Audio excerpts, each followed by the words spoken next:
everyone, and welcome to today's webinar on the Drexel University's College of Engineering.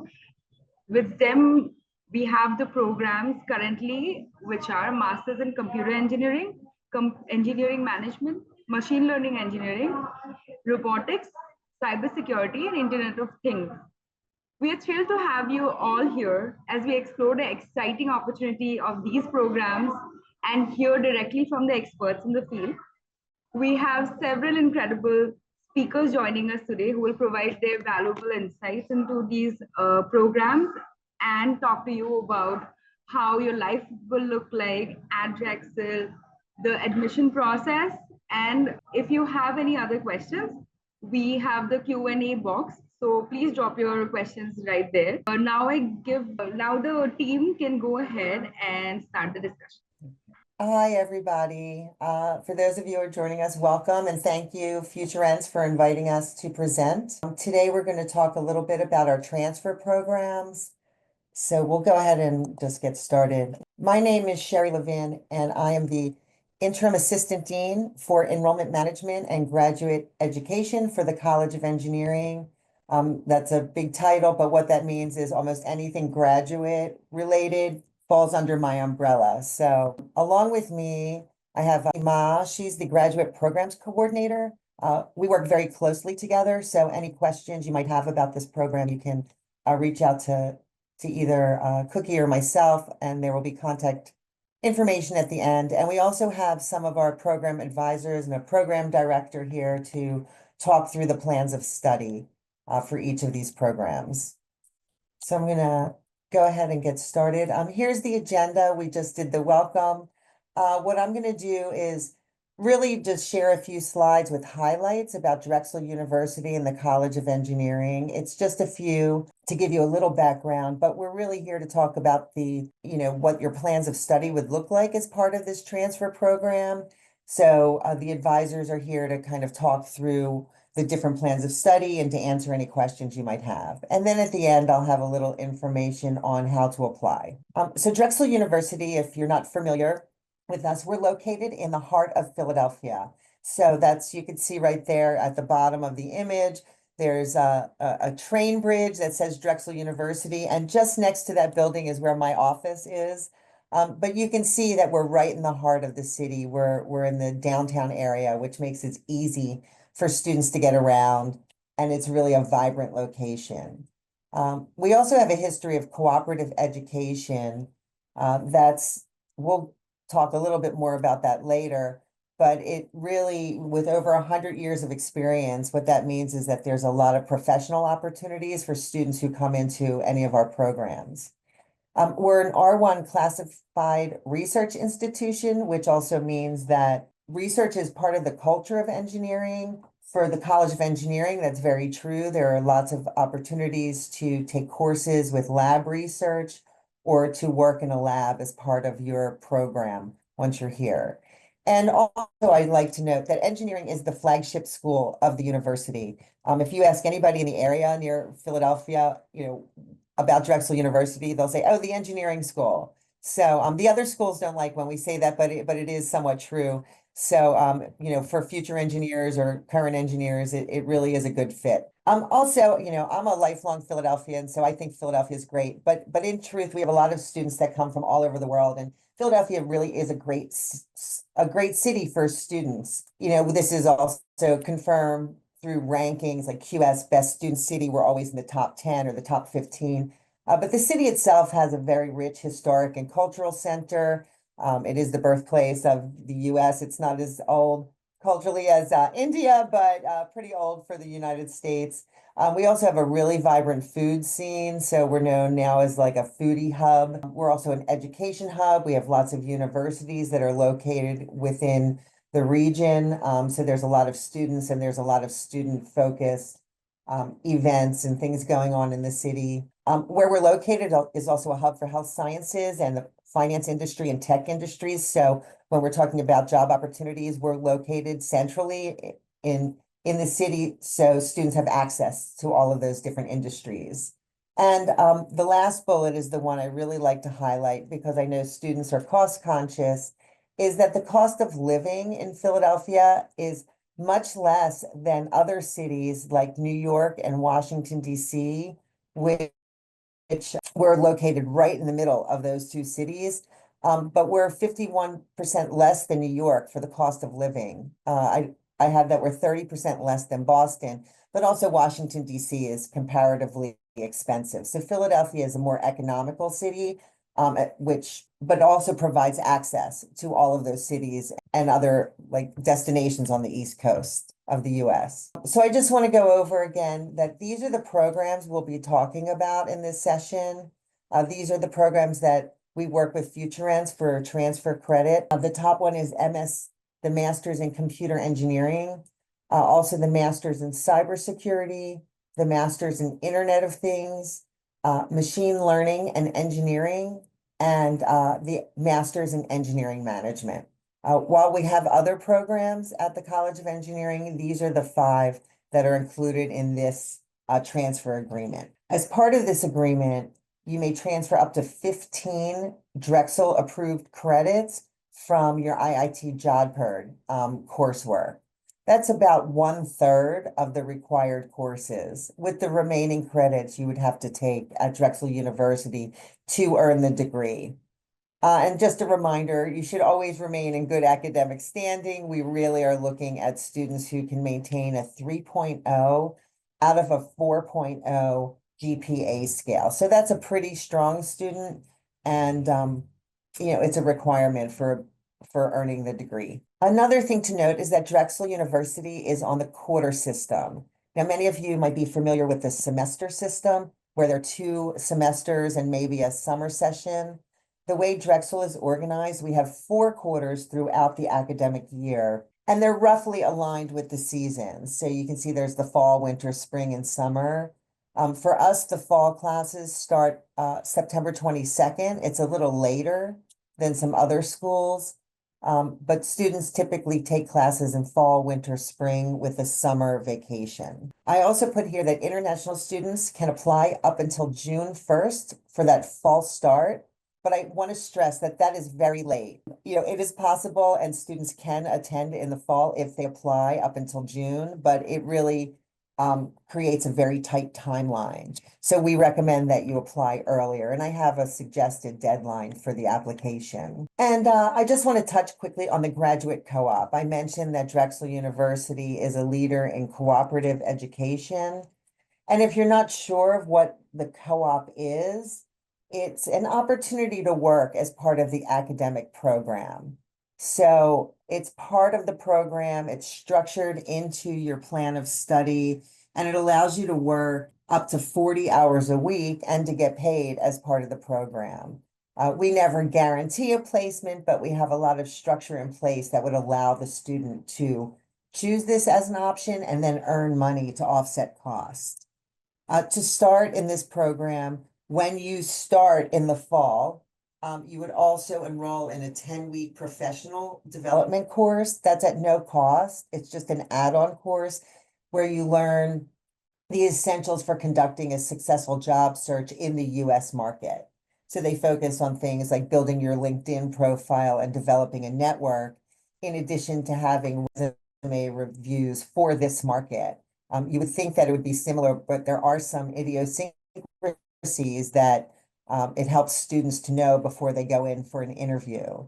For that, you would work with our Steinbright Career Development Center to identify jobs, but they also provide additional resources in professional development areas and host STEM career fairs and other events specifically for engineering students looking to find jobs. Like I said, most students who get positions through the co-op are paid. We've seen numbers from, as low as $200 a week all the way up to $2,000 a week. But most are between that $800 a week and $1,000 a week. So you can earn a considerable amount of money through this program.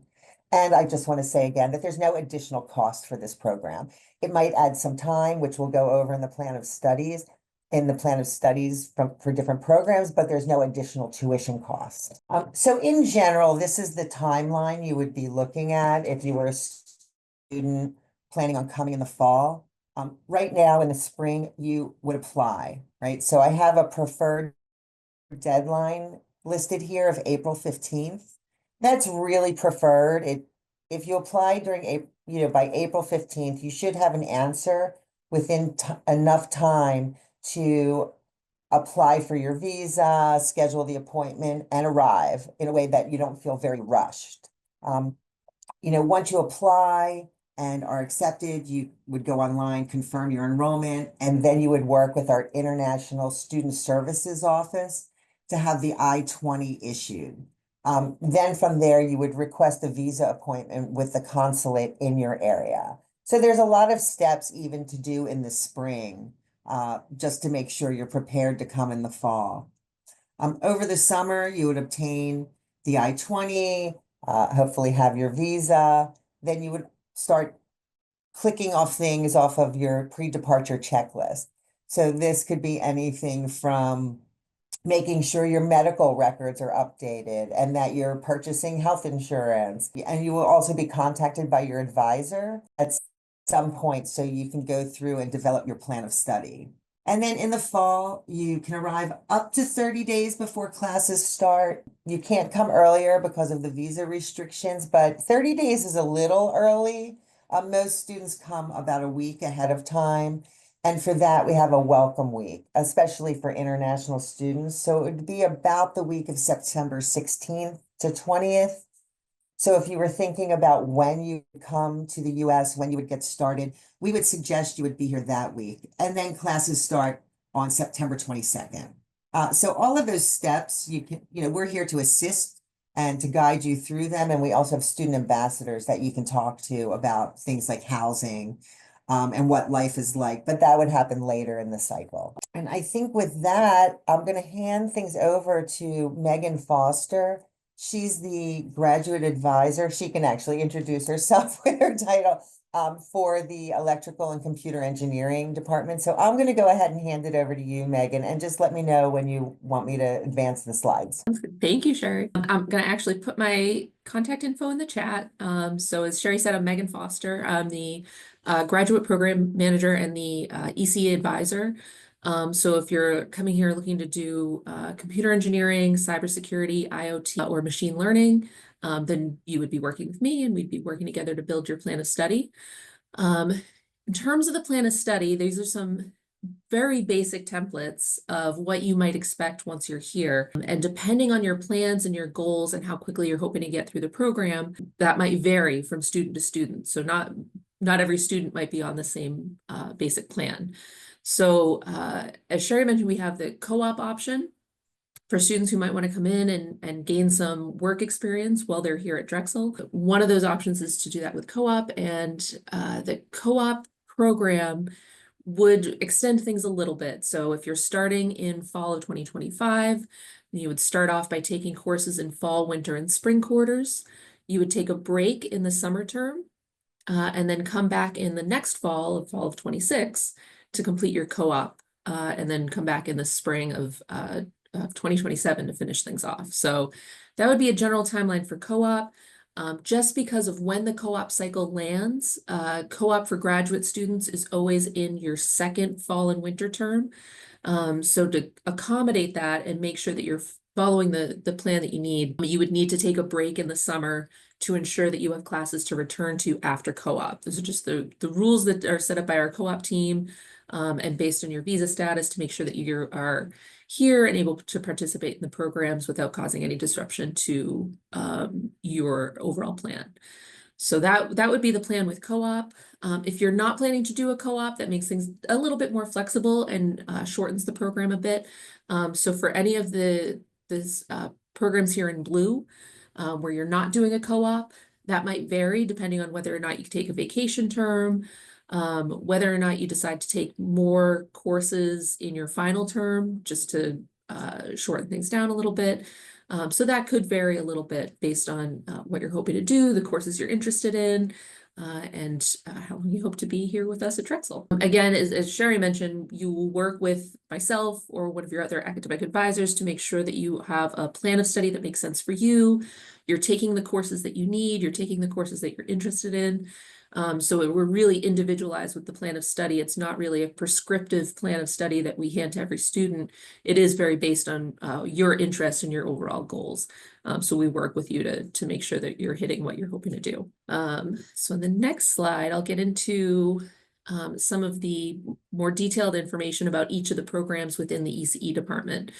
So the first being computer engineering. So for the master's in computer engineering, really preparing students to go out into the working world or continue their research, maybe in a PhD program, and really preparing you to address complex issues by providing comprehensive solutions in a very rapidly evolving field, and a field that has changed a lot over the years. So really making sure that you are building the skills that make you adaptable and understanding the nuances of your program so you can go out there into the world and help to create solutions and add value. The coursework, the basic coursework would involve your core courses of your master's in computer engineering coursework.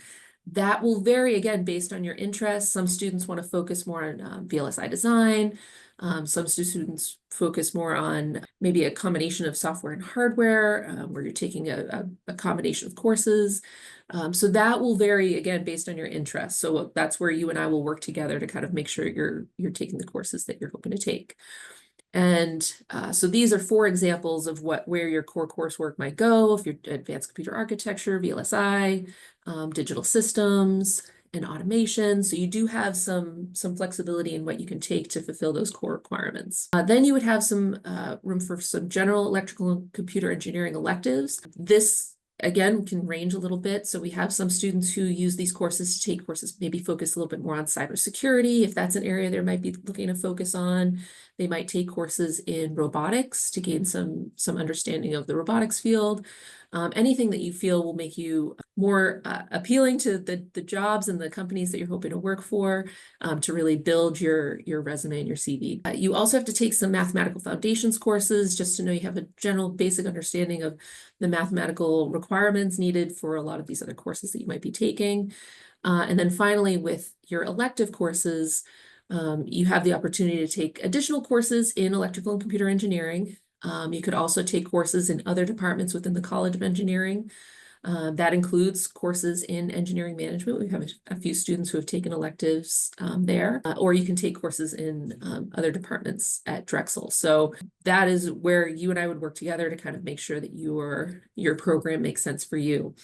So computer engineering, one of our really core biggest programs within our department, and just the demand for computer engineering skills and the very diverse skill sets that you have as a computer engineer are always in demand and are only looking to grow within the next few years. So the next slide is cybersecurity. So with cybersecurity, again, this is a very diverse field. Our students come in and we really hope to prepare them to go out into the world with the skills you need to really be adaptable, because cybersecurity is constantly changing. So understanding the core foundations of the skills of cybersecurity, so you can go out there into the world and apply those ideas, but also make sure that you're constantly adapting them to keep yourself relevant with the changing industry. So the core coursework, students will complete courses in principles of cybersecurity, information policy and ethics. So what are the core underpinnings of cybersecurity, the ethics of it, and how can you use that to apply to any of the different roles you might have working in the cybersecurity field. And then students will have the choice of doing either security engineering or information assurance, depending on the path that they're hoping to take within cybersecurity. And speaking of those paths, we have 3 different tracks within this major. So when you come in as a cybersecurity student, you can come in and see how you feel about different courses that you might be looking to take. And then you can decide on one of these tracks before you graduate. The tracks are computer science, where you focus mainly on computer science, programming courses, and that side of the cybersecurity realm. Some students choose the information systems track. So these students have generally come in to Drexel with some basic understanding of IT. Some of them have come in with an undergraduate degree in cybersecurity or information technology, and you would be focusing mostly on classes in that subject area. And then finally, the final track is in electrical and computer engineering. So this you would be taking mostly classes within the different ECE subject areas, maybe focusing on a mix of hardware and software components that relate to cybersecurity. So students might take courses in wireless communications, web security, and things of that nature. So really looking to build a really strong understanding of the basics of cybersecurity, but then you can dig deeper into one of those specific tracks, and that's it really deepen your understanding. You also have room for elective courses. So you take elective courses in, again, you could take it in ECE, you can take them in other engineering areas, but you have some flexibility to take courses there. And of course, as I'm sure many of you are aware, cybersecurity is a really in-demand field, and it's only going to grow again over the next 5 years. So the next program would be Internet of Things.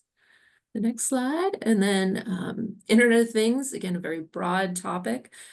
So we look for students who can really take the ideas of IoT. They can design, develop, test, and apply the applications of IoT technology in so many different ways, whether it's the way that we might use things personally with, your personal health monitoring, whether it's like programming things and creating the components for your Apple Watch or something like that.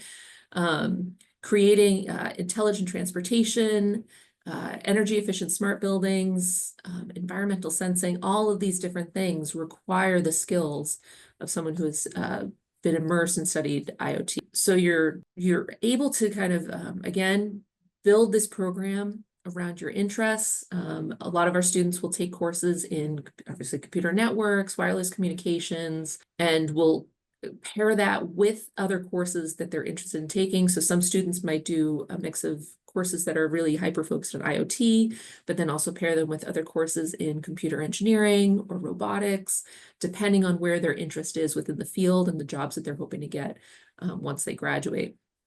So the program of study, which is here, the different requirements, do allow for some flexibility where you can build your program to what you're hoping to accomplish while you're here at Drexel. And again, similar to some of the other programs in the structure, there's core courses that you would take. You have, these are just some of the options that you have. Those are not the courses that you have to take. Those are just a few of the options available to you. And then you would have your technical electives, which you would take other courses within ECE. This is where you can start to specialize in some of the different areas, again, like I said, with computer engineering or robotics or machine learning, and using those components and applying them to IoT. And then with your general elective courses, and then building that flexibility to continue to take courses within engineering, or you can take courses in management or engineering management, things like that. And finally, the last of the ECE programs for within our department is machine learning engineering. And for machine learning engineering, this program is a little bit more structured. So for the core program, all of the students complete the 4 courses listed there. So machine learning and AI, applied machine learning engineering, pattern recognition, and probability. So all students in MLE are completing those programs as their core components. And then within your aligned math theory, applications, and signal processing courses, that's where you can kind of hone in on the different areas of MLE that you're hoping to focus on. So you have some flexibility in what you take there. Again, with your elective courses, you can continue to take other courses in MLE or the College of Engineering and design the program that makes sense for you. MLE, of course, just like all the other ones I've mentioned, is just a rapidly evolving field. So you really try to make sure that students are prepared to go out into the working world with not only the skills you need to be a strong and the depth of knowledge of MLE, but also the skills to be adaptable, to work with other people, and to analyze how you can use the skills that you've built in the MLE program to apply to a lot of different problems and address a lot of different challenges in different industries. So that's really the big goal. And so you can focus on the different areas of industry that you're interested in and build a program that makes sense. And this is, again, a rapidly growing field. So really, we have a lot of folks in our department where this is a huge part of their research, and it's only growing. So it's a really interesting time to be joining MLE. So those are the 4 programs within the electrical and computer engineering department that you could be coming in with.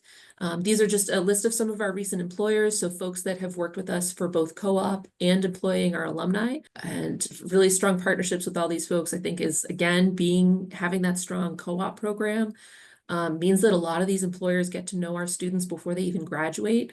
So they really know what Drexel students can bring to the table. So when you're applying to these companies, they know you, they know Drexel, they know the rigor of the program you're coming from. So that really works to your benefit when you're going out to apply. So that's all from ECE. I'll put my info back in the chat. So if you have any questions about any of the programs I've gone through, I'm happy to talk with you more. Great, thank you. Thank you, Megan. And I think next up we have a sample plan of study from our MS in Engineering Management program. So Rick Grandrino is here, and also Rob Hi, Sherry. Lazaro from that department and that program. So I'll let them go ahead and talk about the plan of study and anything else. So Rick, let me know if you need me Okay. to forward. But anyway, I'm going to hand it over to you. Okay. All right. Thank you, Sherry. Hello, everyone. Thanks for joining us today. I'm the director of the engineering management program, also systems engineering program that we have at Drexel, both graduate degrees. We welcome you here, and you see that we have, obviously, since you're mile students, we're going to accept 15 credits.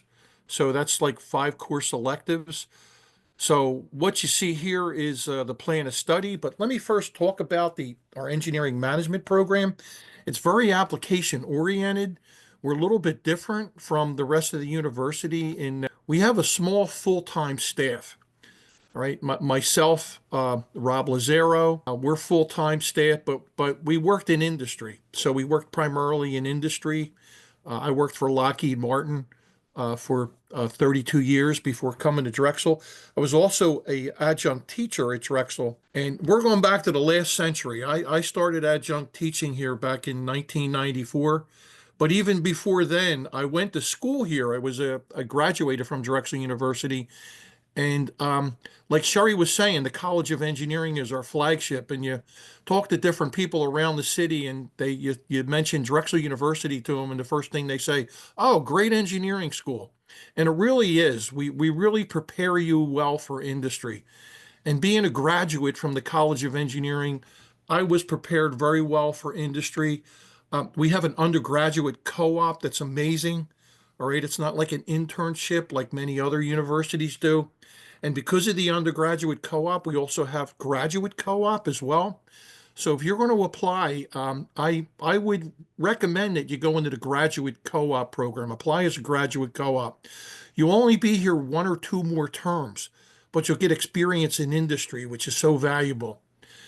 And one of the things, like with our undergraduates, we with our co-op and undergraduates, when I was co-op, and I graduated here in the last century, so I don't want to focus too much in on that. We're already 25 years into this century here, but because of the co-op, you work like 6 months in co-op, and I did three intervals of 6-month co-op, and I was working as a entry level engineer.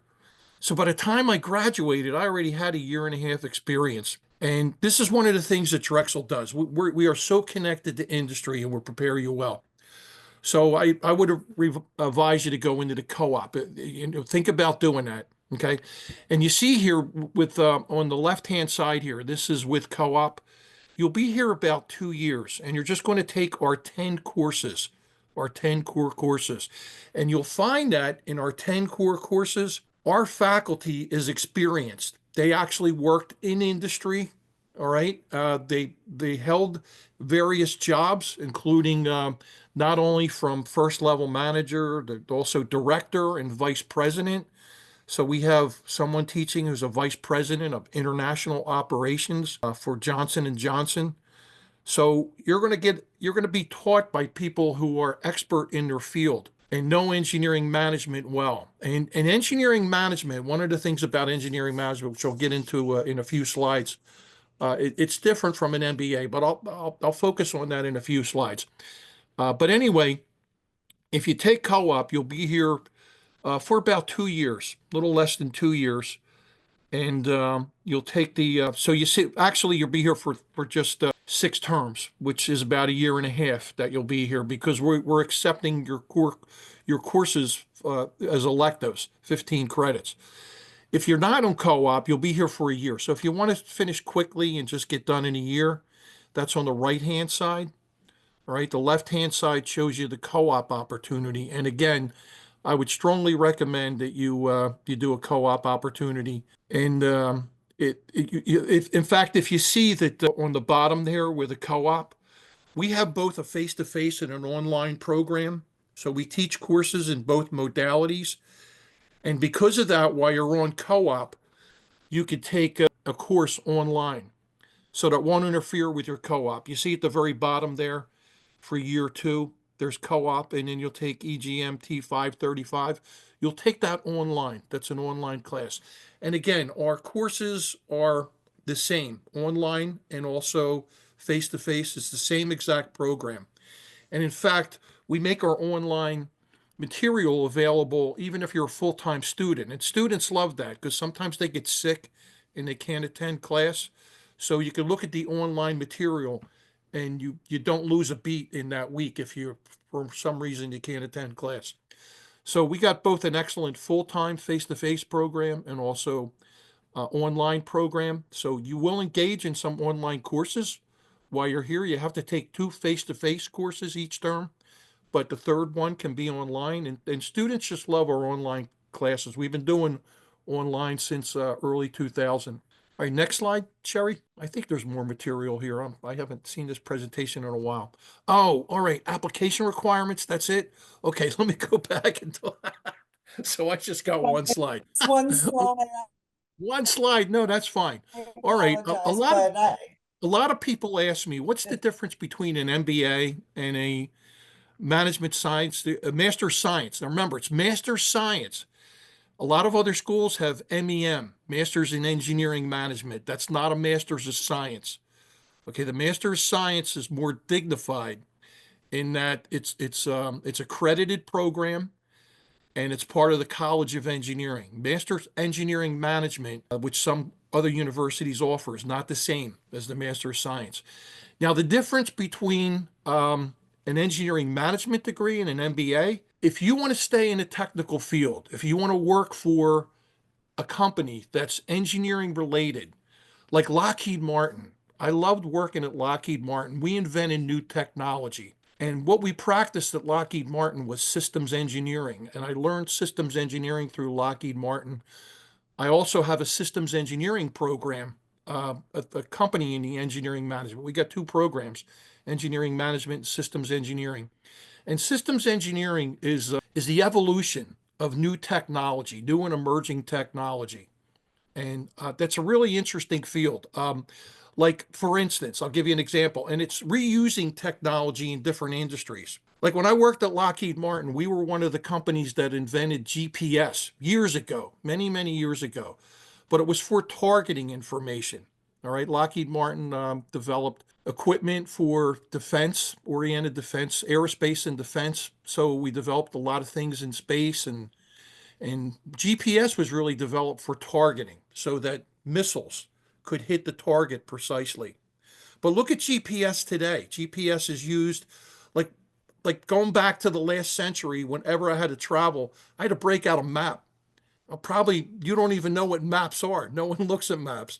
They used the GPS technology was also used in the commercial industry, where right now, because of the fact that it's including pinpoint accuracy of where you need to go and where you start out. Everybody goes to Google Maps, GPS Google Maps to outline where they're going to go. They don't look at maps anymore. So that's all systems engineering. Okay, so our engineering management, if you're going to stay in a technological organization, if you're going to work in engineering, you're better off taking an engineering management degree as opposed to a MBA. An MBA is more financial, related to not so much technology. That's the real differentiation. And it's different when you're managing in a technological organization. You're managing people and resources in technology. So, if you're thinking about an MBA, and you reach out to me if you have any questions as well. I posted my contact information. My email address is rag28@drexel.edu, and that rag is my initials, Richard Anthony Grandrino, 28@drexel.edu. So certainly reach out to me. We welcome our students. We love our students. They're our greatest asset. And our students graduate, you're going to wind up with a really good job, whether it's here in the United States or whether you go back to your home country. We're going to train you very well, and we're going to teach you leadership. We want to enhance your leadership skills because that's what's going to resonate when you're in organizations. And if you want to advance and get promoted into the field of management, you need those leadership skills. So that's really what we focus. Managing and leading is two different things. You could be a manager and maybe not an effective leader. So we teach effective leaders. That's what we want to enhance your skills upon. All right, I'll stop with that since I only have one slide. But Sorry. that's my fault, Sherry. But reach out to me if you have any questions.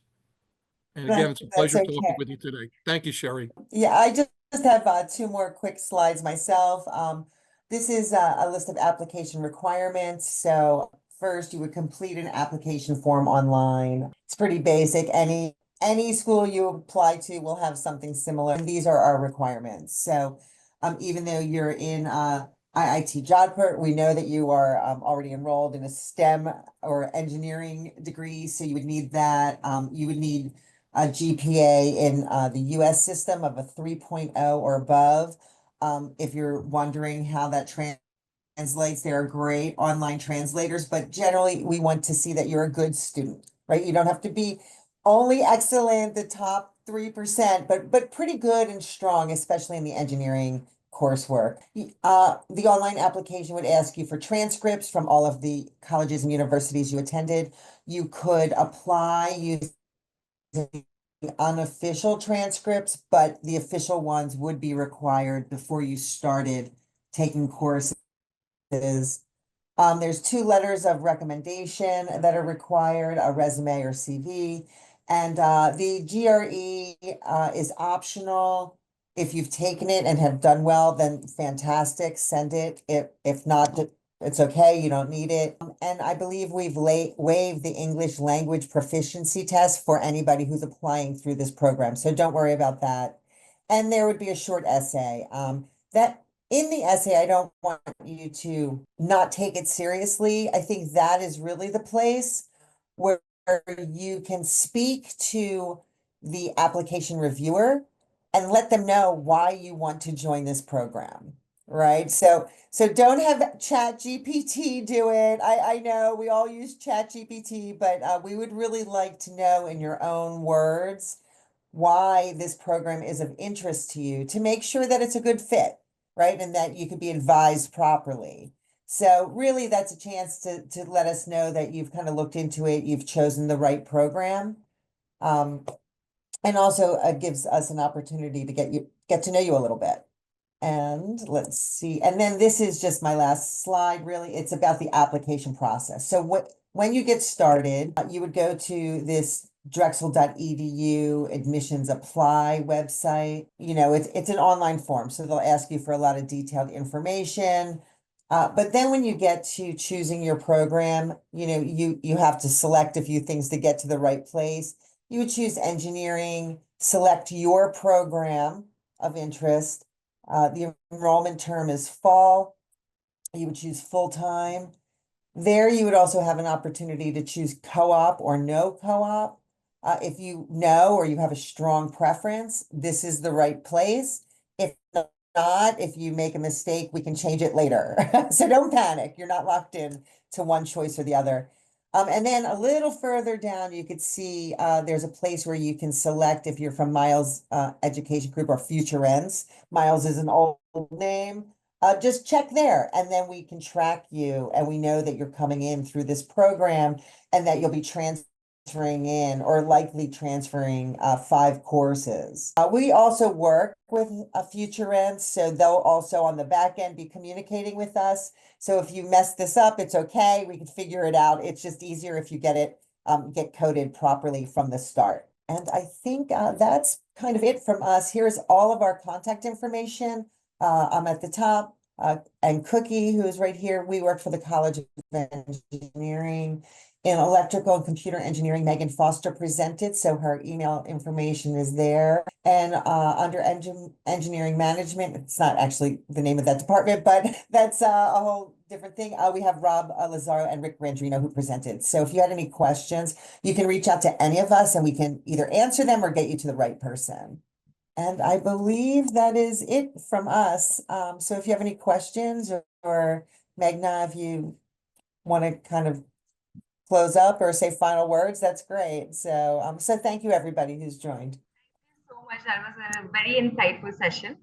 I could see 2 questions, so one in the chats and one in the Q&A section. I'll address the chat one first. Rishit asks, what kind of jobs do people usually get after the program? Well, I guess Meghan or Rick, do you want to answer that? I guess it depends on which program you choose, but Meghan, you can go first, and then Rick, you can. Yeah, so I think it like Sherry said, it really depends on the program that you're in and what type of job you're looking for, because it's going to vary. So if you have specific questions about maybe where students have gone from a particular major or program, maybe reach out to myself or Rick and we can kind of follow up and provide more detailed information. But it really will depend on what you yourself are hoping to accomplish and what type of job and company you're hoping to go into. Yeah, thank you, Meghan. Yeah, the types of jobs we have, well, this area in and of itself, the northeast part of the country, lots of industries in this area, both in all different kind of fields. Aerospace and defense, you got Lockheed Martin, which there's 2 different divisions of Lockheed Martin. Also nearby, you have Raytheon, Boeing. Boeing is also in Philadelphia. That's both commercial and also a aerospace and defense as well. They're commercial planes. Pharmaceutical, we got a lot of pharmaceutical companies. So there's so many different companies in this area.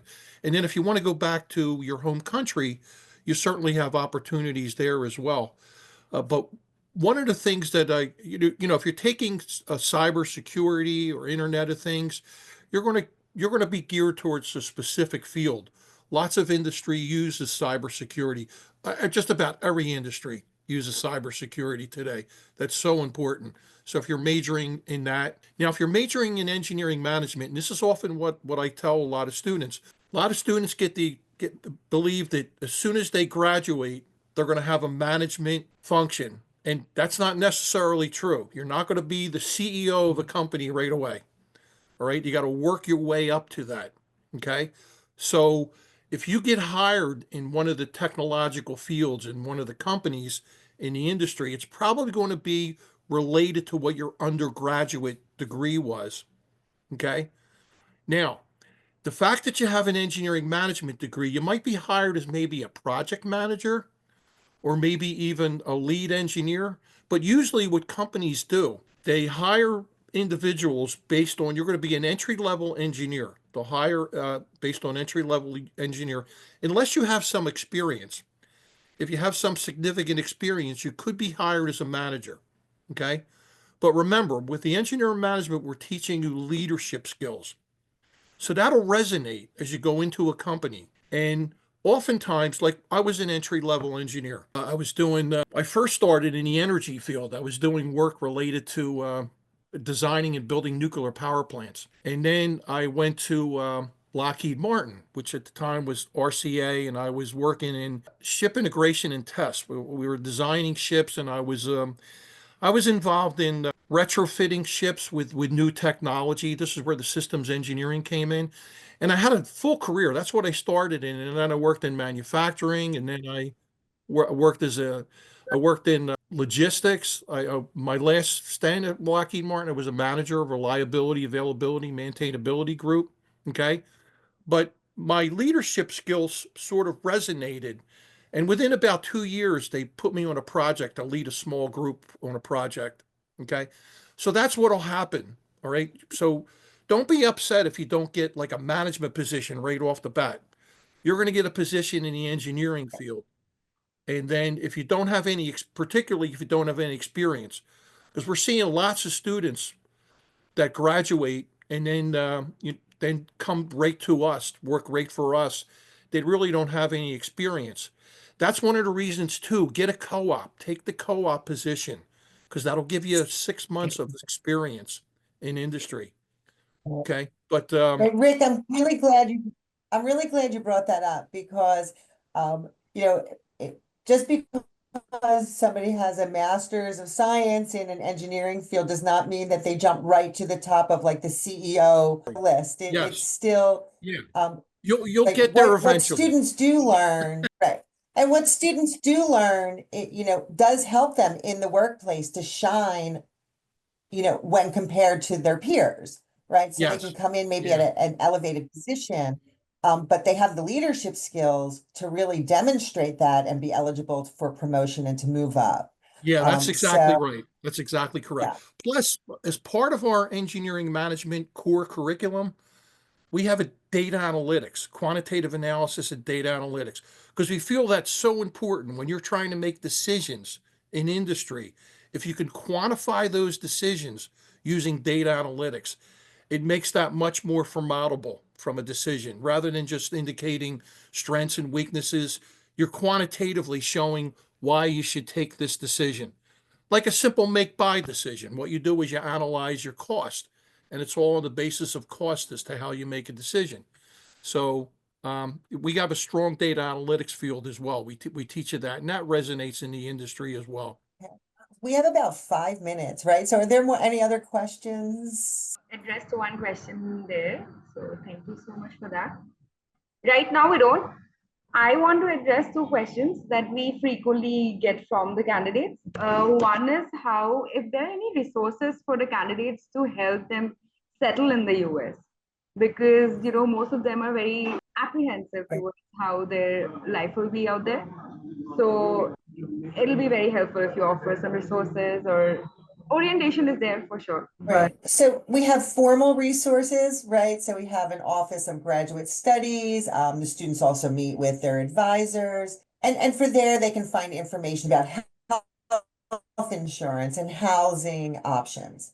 But in truth, our student communication is much better with helping students to find housing and to really talk about like life in Philadelphia and really the steps to take, like how do you get a phone? How does the phone work? How really the day-to-day life. We have sessions with our graduate student ambassadors where students can ask really life questions and the truth about how to find housing. While we have formal resources, there's like informal like Facebook groups where students find most of those answers. And also, I didn't include it here, but we have really active student organizations on campus. So there's the Graduate Student Association, the International Graduate Student Association, and also I think the Indian Student, I don't know if it's a club or organization, but there's a lot of student to student help in addition to more formal things, but really we focus a lot on the student to student communication to help students kind of acclimate and move in. The academic side, the advisors like Meghan and Rick and Rob meet with them, but really those kind of lifestyle, life choices and housing choices, we really think the students do a little bit of a better job than we do. But I think that's graduate student. It's one of the difference between being an undergraduate student and a graduate student is a lot of those things are decided independently. And there's You can also a add great, anything. I'm just chatting. oh, sorry, yeah. There's also a great organization go ahead. in Philadelphia, the International House Philadelphia, that it's been an organization that's been around, I don't even know how many years, it's been a long time. And they are organized by students at Drexel, but also other universities throughout Philadelphia. They host each term they host multiple events where students can get together. So you meet other Drexel students, but students also from Penn and Temple and other universities nearby. So it's a really great way to connect and understand resources. They also have an amazing website that I share with all my students that breaks down like how do you navigate the healthcare system in the US, which is very different, and how do you navigate finding housing when you can't maybe be here in person to look at apartments before you get to campus. So they have great resources. So the resources that Kuki put in the chat, COE grad at Drexel is a great place to start. And then you can use like International House Philadelphia to expand on that. Yeah, plus the city of Philadelphia is a great place. We're actually in the city, but we're west of the city. We're west of Center City. And this little area is called University City. We have Drexel University and University of Pennsylvania. They're side by side. So it's a college campus type of environment. And there's lots of things to do here. It's a great city. We got things nearby, the art museum, the Schuylkill River, and in fact, we're right by 30th Street Station too. We're right next to that. So if you want to go up to New York or you want to go to Washington, D.C., there's easy communication or easy transportation to get to these areas. We also have a great sports complex. This is a great city for sports. And south of the city in South Philadelphia is all of our stadiums. We're home of the Philadelphia Eagles, which you probably know are world champions in the football. We just won the Super Bowl, and that was really exciting. So there's some great things here. We also have a soccer team too that just started about 5 years ago. So a lot of things to do in Philadelphia. And one of the things we try to do is you come in, and I can't imagine what it's like going to another country and going to school. So I imagine the apprehension all of you have. We try to put you together in your first term here. You're going to be together we put you in courses as a cohort almost. All right. So this way you get to know one another. All right. And you get to collaborate with one another and you make friends and that helps your adjustment in living in the city of Philadelphia. But it's a great city. Lots of young people that are college, all in this campus. And then it's sprinkled with a few old people like me, okay, who come here just to teach and be the director of. But Sherry's one of our young people too. She's a great face of our program. But I'm sure you'll enjoy the city of Philadelphia. It's a very exciting city, great place to live. Thank you so much. It was so well answered that now I feel like should be a candidate as well. But I usually like ending my webinar asking one single question that you can answer as a team. But what would you advise? It can be a personal advice or professional advice. But what would you advise the candidate who first steps inside the Drexel University? Come here to learn and have fun. Enjoy yourself. Enjoy the time that you're with us. You're only going to be here for a short time. And like Sherry said, and Meghan, we got great engineering programs. We're going to teach you well. So just come here, be ready to learn, be inquisitive, ask a lot of questions. We got connections to industry, so there's networking opportunities for you as well. Like I said, all of our faculty and a lot of our faculty have significant experience in industry and are still working in industry. So that's a network opportunity for you. So I know you're all apprehensive. Just come here, eager to learn, ask a lot of questions, and we'll prepare you well for industry. You'll do very well once you graduate from Drexel. There we go. I don't have much to add to that. I would say trust us and work hard, and I think you'll be fine. So Perfect. I feel like it's the best to put the most authentic self out there, and you'll only gain from the experience. We have come to the end of this webinar session. Thank you so much to the Drexel team for providing us your valuable guidance and your time, which has been truly helpful. And of course, to all the attendees for joining us today and making this a very engaging session. If you have any questions, I've seen the chats where every panelist has added their own details, but you can also reach out to the Futurense team. And have a great day. Thank you. thank you Thank very you so much. much for joining us. We hope to see you here on campus.